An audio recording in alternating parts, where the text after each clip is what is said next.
আমার প্রয়োজনে রাত ৩টার সময় যাকে আমি পাশে পাওয়ার দরকার, রাত ৩টা বাজে, কোনো এক্সকিউজ দিবে না।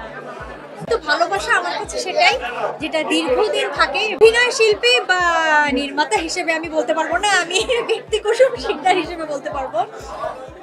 আমি আগেও বলেছি আমার কাছে ভালোবাসা সেটাই যেটা দীর্ঘদিনের হয়, মানে খুব ক্ষণস্থায়ী একটা ভালো লাগা বা একটা ইনফ্যাচুয়েশন, একটা মায়া মোহ, একটা ঘোর, এগুলো আমার কাছে ভালোবাসা না।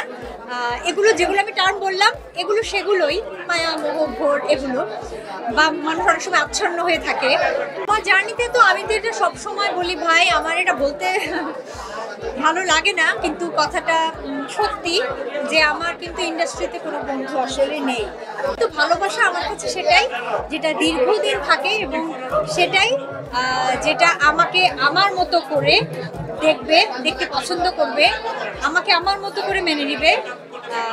এটাই আমার কাছে ভালোবাসা। আমি এরকম কাউকে পাইনি যে যে কোনো সময় যে কোনো দরকারে আমার কাছে ছুটে আসবে বা আমাকে সাহায্য করতে চাইবে বা সহযোগিতার হাত বাড়িয়ে দিবে। আমি যেহেতু পাইনি, তো আমি বলবো আমার তো নেই, ইন্ডাস্ট্রিতে আমার কোনো বন্ধু নেই। আমার বিপদে, আমার প্রয়োজনে রাত ৩টার সময় যাকে আমি পাশে পাওয়ার দরকার, রাত ৩টা বাজে, কোনো এক্সকিউজ দিবে না।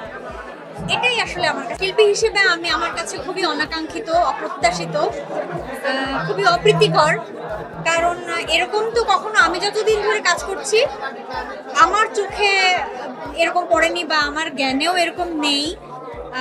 আমি জানি না আগে হতো কিনা, কিন্তু এখন একদম খুবই দৃষ্টিকটুই লাগছে বিষয়টা।